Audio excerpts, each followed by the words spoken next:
Hi everyone, welcome back to new video. आज की video में हम लोग डिस्कस करने जा रहे हैं हिमाचल प्रदेश गिरिराज न्यूज़पेपर के करंट अफेयर्स, जो कि अक्टूबर 2023 का फर्स्ट पार्ट है। इसके अलावा इसके पीछे हमारे कुछ करंट अफेयर मिस हो गए थे, जैसे कि सितंबर के लास्ट वीक के, चाहे वो गिरिराज न्यूज़पेपर हो चाहे हमारे अदर न्यूज़पेपर के। जैसे कि आप लोगों को पता ही है कि हम लोग टाइम्स ऑफ इंडिया का हिमाचल पेज और दी ट्रिब्यून का हिमाचल पेज, इनसे भी करंट अफेयर को डिस्कस करते हैं। तो जो भी चीज़ें कुछ एक छूट गई थी, वो सारी जितनी इंपॉर्टेंट थी वो इसमें मैंने कवर कर ली है। तो चलिए शुरू करते हैं हमारी आज की डिस्कशन को। सबसे पहला जो हमारा करंट अफेयर है वो ये है कि who has been elected as president of HP high court bar association. Himachal Pradesh उच्च न्यायालय बार एसोसिएशन के अध्यक्ष के रूप में किसे चुना गया है? तो ये आपके चुना गया है दलीप सिंह कैथ को। ये आपकी फर्स्ट जो करंट अफेयर है वो एक अपॉइंटमेंट से रिलेटेड है। आगे बढ़ने से पहले एक इंपॉर्टेंट अनाउंसमेंट मैं आप लोगों के साथ शेयर करना चाहती हूँ कि जैसे आप सब लोगों को ही पता होगा, क्लास 3 के एग्जाम करवाने के लिए हिमाचल प्रदेश राज्य चयन आयोग का गठन कर लिया गया है। तो अब तो एग्जाम होंगे ही, ये तो पक्का है। तो अगर इसके लिए आप लोगों को कोई पेड कोर्स चाहिए तो वो मैं आप लोगों को सजेस्ट कर सकती हूँ। ये पेड कोर्स प्रोवाइड कर रहा है आपका इंस्पायरिंग एग्रीकॉन, जो कि हिमाचल का ही एक ऑनलाइन कोचिंग इंस्टीट्यूट है। और ये आप लोगों को प्रोवाइड करेंगे detailed classes, live classes, recorded lessons, doubt sessions, test, और इसके साथ ही रिवीजन भी करवाएंगे। जब आप लोगों का सिलेबस कंप्लीट हो जाएगा तो रिवीजन का जो भी बैच होगा वो भी इसी में ही आप लोगों के लिए इंक्लूड है। और ये स्पेशल बैच है आपका पटवारी का, हिमाचल प्रदेश पटवारी का, जो पटवारी के एग्जाम्स आएंगे उसके लिए स्पेशल बैच है ये। और इसका आप लोग देख सकते हो काफ़ी ज़्यादा रीजनेबल प्राइस में इन्होंने ये रखा हुआ है, आजकल ऑफ भी चला हुआ है। तो इसके लिए आप लोग इंस्पायरिंग एग्रीकॉन इस ऐप को प्ले स्टोर से डायरेक्टली डाउनलोड कर सकते हो, या फिर पिन्ड कमेंट में इसका लिंक दे दूंगी, वहां से जाकर के आप लोग डाउनलोड कर सकते हो। ठीक है, तो आप लोगों को वहां पे सारी चीजें एक्सप्लोर कर सकते हो। जाइए एक बार जाकर के जरूर देखिए, वहां पर जो डेमो लेक्चर्स दिए गए हैं उनको देखिए। अगर आपको पसंद आता है तो जरूर परचेज कीजिए, क्योंकि इतने कम प्राइस में आप लोगों को इतनी सारी चीजें जो हैं, कंटेंट एक जगह पर मिल रहा है। तो जाइए और ज़रूर देखिए इसको एक बार जाकर के। फैकल्टी की प्रोफाइल इनकी मैंने देखी है, एक्सपीरियंस्ड फैकल्टी है और वेल क्वालिफाइड फैकल्टी है। इन डेमो लेक्चर लेकर के आपको खुद पता चल जाएगा। क्लास 3 से रिलेटेड और भी, मतलब जो भी और एग्जाम्स होते होंगे, जो भी जैसे जैसे आते जाएंगे, ये उनके भी बैचेस को फिर इंट्रोड्यूस करवाएंगे जैसे जैसे फर्दर। लेकिन अभी तो पटवारी का बैच इन्होंने इंट्रोड्यूस करवाया है, तो आप लोग जाकर के एक बार ज़रूर देखें। और चलिए अब पढ़ते हैं अपने अगले करंट अफेयर की तरफ। नेक्स्ट हमारा करंट अफेयर है, which of following mental health care service was launched in Himachal recently. Important है ये, हिमाचल प्रदेश में रिसेंटली कौन सी मानसिक स्वास्थ्य देखभाल सेवा को शुरू किया गया है? तो इसका नाम है आपका टेलीमानस।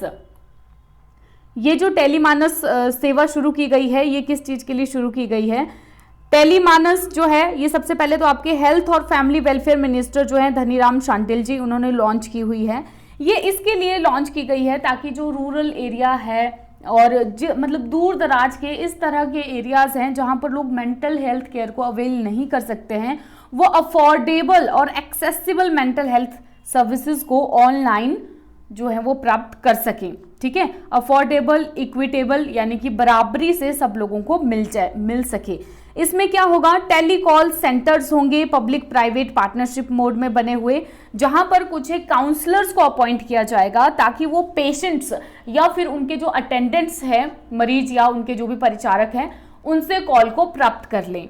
ठीक, बेसिकली जो ये ये जो ऐप है आप लोगों की, इसका जो टोल फ्री नंबर होगा इस सेवा का, वो यहाँ पर दिया गया है आपको स्क्रीन में, 14416, या फिर ये वाला नंबर 180089144116। ठीक, दोनों का यहाँ लास्ट में 4416 मैच हो रहा है। तो ये आपका टोल फ्री नंबर है। अगर आपको किसी भी मानसिक ऐसे लगता है कि मेंटली तौर पर आप लोग फिट नहीं हो, इस चीज़ के लिए आप लोग इस नंबर पर डायल करके हेल्प को प्राप्त कर सकते हो। ठीक है, और फोकस ज़्यादा इस चीज़ का किसके ऊपर होगा? जो एडोलेसेंट एज ग्रुप के बच्चे हैं, स्कूल और कॉलेज ग्रुप के। यहाँ पर मैं एक बात आप लोगों को बता दूं कि एक्चुअली क्या होता है ना, कि अभी भी हमारे इंडिया में जो मेंटल हेल्थ है उसके बारे में लोग ज़्यादा बात नहीं करते हैं, क्योंकि आजकल इतना ज़्यादा स्ट्रेस लोग ले लेते हैं, सबसे इम्पॉर्टेंट चीज़ ये हो जाती है कि जैसे न्यूक्लियर फैमिलीज़ का दौर बढ़ गया है, अकेले अकेले लोग रह रहे हैं, एक बड़े परिवार में नहीं रह रहे हैं। तो और आप लोगों ने ये भी देखा होगा कि ज़्यादा जो चीज़ें होती है ये कहाँ पर होती है, शहरों के लोगों को ज़्यादा डिप्रेशन होता है, गाँव के लोगों को कम डिप्रेशन होता है कंपैरेटिवली। क्यों? क्योंकि वही बात है ना कि लोग अपनी चीज़ों को बोल नहीं पाते हैं खुल करके।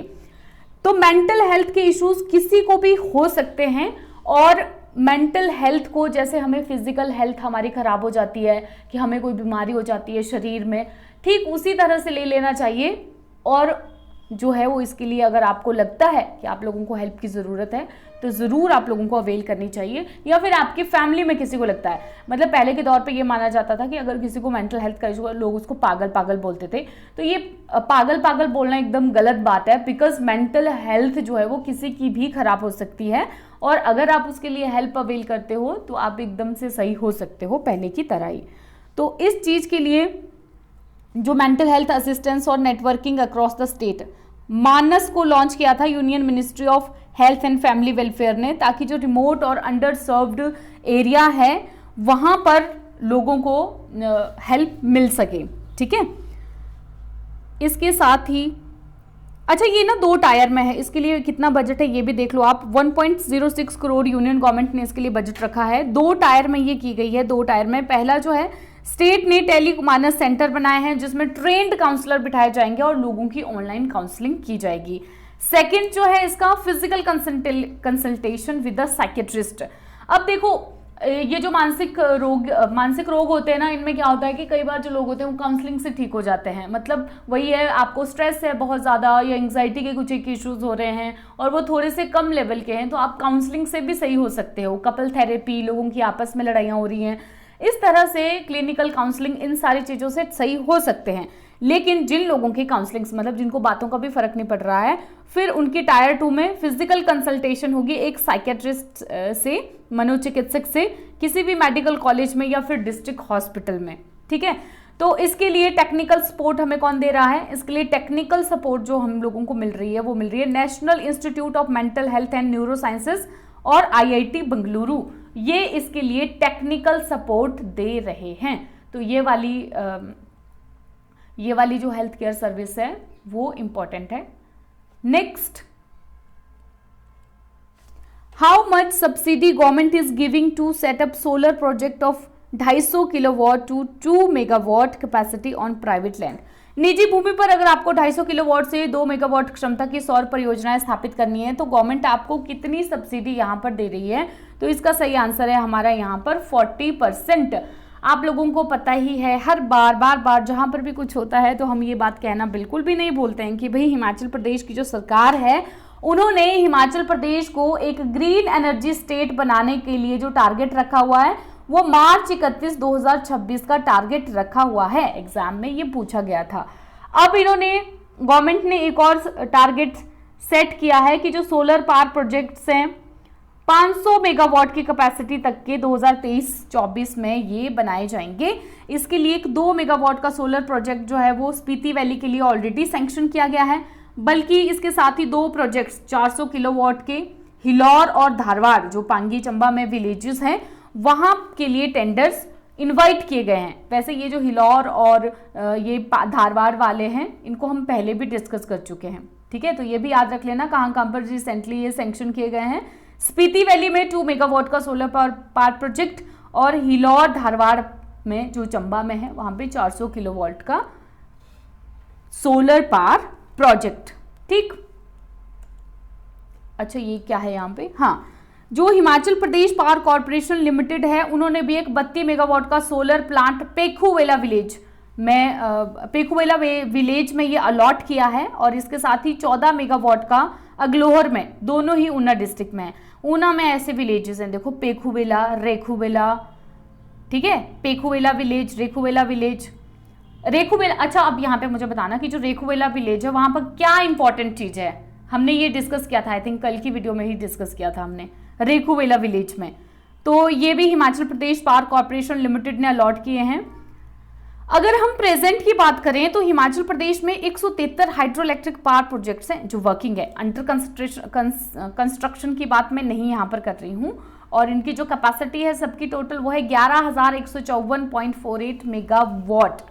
ठीक है, एक और चीज का कमेंट सेक्शन में आप लोग मुझे कमेंट करोगे कि किन्नौर डिस्ट्रिक्ट के जो लोग हैं उन्होंने हाइड्रो इलेक्ट्रिक पावर प्रोजेक्ट्स के विरोध में एक कैंपेन चलाया था रिसेंटली, जहां पर उन्होंने जो लोग उनसे वोट मांगने भी आए थे उनसे रिटर्न में लिया था कि आप लोग अगर ये हाइड्रो इलेक्ट्रिक पावर प्रोजेक्ट्स को बंद करोगे तो ही हम आपको वोट देंगे नेक्स्ट टाइम के लिए। कौन सा कैंपेन था जो उन्होंने शुरू किया था, उस कैंपेन का नाम मुझे कमेंट सेक्शन में बताना। नेक्स्ट हमारा क्वेश्चन आ गया है यहाँ पर, कितनी जो सब्सिडी है उसको, how much subsidy is given under on interest under मुख्यमंत्री स्वावलंबन योजना। मुख्यमंत्री स्वावलंबन योजना के तहत ब्याज पर कितनी सब्सिडी दी जाती है। देखना, ये ध्यान रखना, ये आपको सब्सिडी का टोटल अमाउंट नहीं पूछ रहे हैं यहाँ पे, ब्याज के ऊपर कितनी सब्सिडी आप लोगों को दी जाएगी। तो ये सब्सिडी आप लोगों को दी जाएगी 5%। अब ये जो मुख्यमंत्री स्वावलंबन योजना है इसको किस चीज के लिए शुरू किया गया है। मुख्यमंत्री स्वावलंबन योजना को इस चीज के लिए शुरू किया गया था कि जो भी यूथ है, यंग यूथ है, यंग एंटरप्रेन्योर, वो लोग अगर अपना कुछ करना चाहते हैं अपने बलबूते पर तो उन लोगों की हेल्प हो जा सके। एज क्राइटेरिया है जो 18 से 45 साल के यूथ हैं वो इसमें आराम से, आसानी से अपना बिजनेस कुछ खोल सकते हैं, और जो वुमेन है 50 ईयर्स तक वो लोग काम कर सकते हैं, अपना अवेल कर सकते हैं इसको। जैसे कि फॉर एग्जाम्पल अगर आप 1 करोड़ रुपए की इन्वेस्टमेंट करते हो तो जो जनरल कैटेगरी के लोग हैं उनको 25% सब्सिडी इसमें दी जाएगी, SC, ST और OBC को 30% की सब्सिडी मिल जाएगी, और जो वुमन और स्पेशली एबल्ड पीपल है, दिव्यांगजन जो हैं, उनको 35% की सब्सिडी दी जाएगी। ये सब्सिडी है आपके जो इन्वेस्टमेंट का अमाउंट है उसके ऊपर। इसके साथ ही जो 5% की सब्सिडी है ये आप लोगों को दी जाएगी ब्याज के ऊपर, इंटरेस्ट के ऊपर। ठीक, नेक्स्ट आ गया आपका, बेंटनी castle is named after which of following English governor. बेंटनी castle के बारे में रिसेंटली पिछली बार भी करंट अफेयर में पढ़ा था कि इसका जो है वो इसको रेनोवेट किया गया है। ठीक है, बेंटनी कैसल को रेनोवेट किया गया है और इसको खोल दिया गया है पब्लिक के लिए। वैसे इसके नाम से ही पता चल रहा है कि इसको किसके नाम से रखा गया होगा, तो ये है आपके लॉर्ड बेंटिक। ठीक, और ये आपका 1880 में यानी कि लेट 19th सेंचुरी में ये बनाया गया था। समर पैलेस भी था ये सिरमौर के राजा का, और इसको डिजाइन दिया गया है इसका TEG कपूर के द्वारा। Next question, recently at which place in Bilaspur got the permission for paragliding been granted. हाल ही में बिलासपुर के किस स्थान पर पैराग्लाइडिंग की अनुमति दी गई है, तो ये आपकी दी गई है बंदला धार के ऊपर। ठीक है, अच्छा, हाइड्रो इंजीनियरिंग कॉलेज जो है बिलासपुर में वो कहां पर स्थापित किया गया है, हाइड्रो इंजीनियरिंग कॉलेज, ये कमेंट में बताना मुझे। हाइड्रो इंजीनियरिंग कॉलेज कहां पर है, बिलासपुर में। Next, for what agreement was recently signed between Himachal government and art of living organisation. हिमाचल की सरकार और आर्ट ऑफ लिविंग की संस्था के बीच किस चीज के लिए समझौता किया गया है रिसेंटली, तो ये आपका किया गया है यहाँ पर ड्रग डी एडिक्शन के लिए। हिमाचल प्रदेश की जो गवर्नमेंट है वो ड्रग डी एडिक्शन के लिए बहुत सारे स्टेप्स ले रही है कि किसी भी तरह से जो ड्रग है उसको, ड्रग की जो एडिक्शन है लोगों के बीच में, यूथ के बीच में जनरली, उसको खत्म कर दिया जा सके। तो इसके लिए इन्होंने हाल ही में क्या किया है, एक MOU साइन किया है आर्ट ऑफ लिविंग ऑर्गेनाइजेशन के द्वारा। आप लोगों को पता ही होगा, हिमाचली हो तो जो आर्ट ऑफ लिविंग ऑर्गेनाइजेशन है वो हिमाचल में काफ़ी ज़्यादा पॉपुलर है। श्री श्री रविशंकर जी की स्पिरिचुअल गुरु जो हैं श्री श्री रविशंकर, हमारे शिमला में ये किया गया है समझौता, चीफ मिनिस्टर जी थे वहाँ पर हमारे। और लोगों के बीच में जो नशीली दवाओं के खतरों से लड़ने के लिए जन जागरूकता स्थापित की जाएगी, यहाँ पर अवेयरनेस दी जाएगी। और सिर्फ ऐसी बात नहीं है कि अवेयरनेस दी जाएगी, इसके अलावा ये जो NGO है इसके कनेक्ट होने, इसके गवर्नमेंट के साथ जो इन्होंने MOU साइन किया है उसके और भी ज़्यादा फायदे होंगे। ये NGO हमारे और भी जगहों में हेल्प करेगा, जैसे कि फॉर एग्जाम्पल जो सस्टेनेबल इन्वायरमेंटल प्रोटेक्शन है, कम्युनिटी लाइवलीहुड मॉडल्स हैं, कम्युनिटी बेस्ड टूरिज्म है, हर्बल वेलनेस, इन सब चीज़ों में भी ये मदद करेगा हिमाचल प्रदेश की। नेक्स्ट हमारा क्वेश्चन है, हिमाचल प्रदेश में जो दुग्ध उत्पादक हैं उन लोगों को इंडिपेंडेंट बनाने के लिए क्या कौन सी स्कीम को शुरू किया गया है? दुग्ध उत्पादक, ठीक है, यहाँ पे मिल्क प्रोडक्ट्स है, मिल्क प्रोडक्ट्स नहीं होगा, जो प्रोड्यूसर्स हैं उनकी बात यहाँ पर की जा रही है। तो ये है आपकी हिमगंगा स्कीम। आप लोगों को पता ही है जो हिमगंगा स्कीम है उसे मिल्क की जो भी प्रोडक्शन है हिमाचल प्रदेश में उसको बढ़ाने के लिए, लोगों को एनकरेज करने के लिए शुरू किया गया है हिमगंगा स्कीम को, क्योंकि इसके अंतर्गत ये भी फैसला लिया गया है कि जो गाय का दूध है वो 80 रुपये पर लीटर की तरह से लिया जाएगा और जो भैंस का दूध है वो 100 रुपये प्रति लीटर की दर से लोगों से खरीदा जाएगा। दो स्कीम्स थी ये, एक हिमगंगा थी, एक हिम उन्नति थी।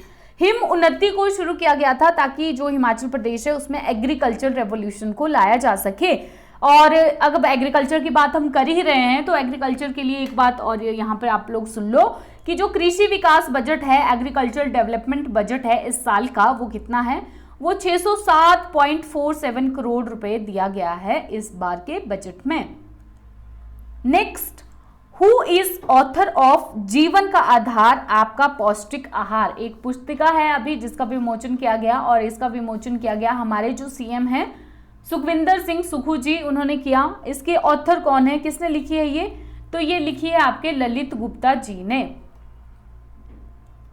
नेक्स्ट आ गया क्वेश्चन हमारा, कौन सी ऐसी स्कीम है जिसे हिमाचल प्रदेश में शुरू किया गया है ताकि जो युवा लोग हैं उनके कौशल को निखारा जा सके और जो ग्रामीण कारीगर है उनको प्रोत्साहित किया जा सके? तो इस स्कीम का हमारी नाम है मुख्यमंत्री ग्राम कौशल योजना। मुख्यमंत्री ग्राम कौशल योजना। तो मुख्यमंत्री ग्राम कौशल योजना को बेसिकली इसलिए, आप लोगों को पता ही है कि गांव में बहुत ज्यादा टैलेंट है, पहली बात तो है लेकिन टैलेंट को अगर अपॉर्चुनिटी मिल जाती है तो वो सही डायरेक्शन में जाता है और सही काम करता है। लेकिन अगर टैलेंट कहीं पर है, वो पड़ा ही है, उसको कोई अपॉर्चुनिटी नहीं मिल रही है, तो फिर आप कुछ भी नहीं कर सकते हो। ठीक है, तो मुख्यमंत्री ग्राम कौशल योजना जो है उसके अंतर्गत क्या किया जाएगा? जो ग्रामीण के युवा लोग हैं उनको ट्रेन किया जाएगा। इसके लिए ट्रेनर्स भी अपॉइंट किए गए हैं। ट्रेनर्स को प्रतिमाह 7500 रुपए दिए जाएंगे और जो ट्रेनीज हैं उनको 3000 रुपए जाएंगे। एट ए टाइम 5 लोगों को ट्रेन किया जाएगा एक जगह से। और इससे क्या किया जाएगा कि जो ग्रामीण का यूथ है उनमें अगर कोई कौशल की कोई स्किल है उन लोगों में, और जो ग्रामीण के कारीगर जो हैं रूरल क्राफ्ट्समैन, उनको भी एनकरेजमेंट मिलेगी, वो भी प्रोत्साहित होंगे। यहाँ पर एक और इम्पॉर्टेंट फैक्ट दिया गया था कि 2011 के सेंसस की अगर हम बात करें तो 89.97 जो पॉपुलेशन है हिमाचल प्रदेश की वो रूरल एरियाज में रहती है। तो एक तरह से अगर जो गांव है, अगर वहाँ के टैलेंट को अगर आप बढ़ाते हो तो ही आपका जो प्रदेश है वो भी आगे बढ़ेगा, क्योंकि इतनी सारी जो पॉपुलेशन है वो तो आपकी बेसिकली गांव में ही रह रही है। नेक्स्ट हमारा करंट अफेयर है, हिमाचल प्रदेश के किस जगह पर गिरथ जनजाति को पाया जाता है? तो ये आपके पाया जाता है कांगड़ा वैली में। अब ऐसे कहा जाता है कि ये जो घीरथ है इनको लॉर्ड शिवा ने घी से बनाया था। ठीक है, घी से बनाया था इसलिए इनका नाम घीरथ पड़ा हुआ है। इसके साथ ही ये भी कहा जाता है कि क्योंकि ये लोग क्या करते थे, जैसे पशुपालन हो गया और एग्रीकल्चर, यही इनकी ऑक्यूपेशन थी, तो इस वजह से भी इनको घीरथ कहा जाता है। ये बेसिकली क्या है, ये हिमाचल प्रदेश के अगर आप लोग बात करेंगे 20वीं सेंचुरी के शुरुआत के तौर पर ये लो कास्ट कल्टीवेटर्स थे। ठीक है, ये लो कास्ट तो जरूर थे लेकिन ये अनटचेबल नहीं थे। इनको कहा जाता था क्लीन कास्ट, मतलब ये लोग छोटी जाति से तो जरूर बिलोंग करते थे लेकिन अनटचेबल नहीं थे। तो इन लोगों को क्या किया जाता था, जैसे जो बड़ी जाति के लोग हैं वो एज अ सर्वेंट्स रखते थे, एज अ सर्वेंट्स इन लोगों को रखते थे, जैसे कि उनके बर्तन वगैरह धोने के लिए। और क्योंकि जो अनटचेबल लोग थे, जिनको अछूत माना जाता था, उनको तो बर्तन वगैरह भी धोने की इजाज़त नहीं थी, तो इस तरह से इनको नौकर वगैरह का काम इनको दिया जाता था। इवन जो राजपूत लोग हैं उन्होंने भी इनके ऊपर कोई सोशल रिस्ट्रिक्शंस नहीं इम्पोज की थी। जैसे आप लोगों को पता है कि हिमाचल में ये चीज़ भी अभी भी बहुत ज़्यादा है कि जो एससी कम्युनिटी के लोग हैं उनको, जो जनरल कैटेगरी के लोग हैं, घर के अंदर नहीं आने देते हैं। मतलब इतना तक है कि घर के अंदर एंट्री नहीं होती है। तो ये वाली जो घीरथ्स हैं इन लोगों को इस तरह की रिस्ट्रिक्शंस नहीं थी, ये घर पे आकर के बर्तन वगैरह धो सकते थे। लेकिन 1926 में जो घीरथ्स हैं इन्होंने एक मूवमेंट को शुरू किया और मूवमेंट किस चीज़ के लिए शुरू किया इन्होंने कि भाई हम ये जो नौकरचारी का काम है ये हम नहीं करेंगे, और जो भी उनके जो भी चीज़ें थी, मतलब जैसे क्योंकि एक होता है ना कि कोई पर्टिकुलर कास्ट के लोग एक ही काम करने बैठ जाते हैं तो फिर उनको उसी के लिए ही रखा जाता है, तो उस चीज़ से लड़ने के लिए और एक सोशल मोबिलिटी को अपवर्ड ऊपर की तरह उठने के लिए इन्होंने ये मूवमेंट को शुरू किया था, और जो भी काम इनको दिए जाते थे वो सब करने के लिए इन्होंने मना किया था। तो ये थे हमारे कुछ एक इम्पॉर्टेंट फैक्ट्स और इम्पॉर्टेंट करंट अफेयर्स जो हमने आज की वीडियो में डिस्कस किए गिरिराज के फर्स्ट पार्ट में। जल्दी मिलेंगे एक नई और बेहतरीन वीडियो के साथ।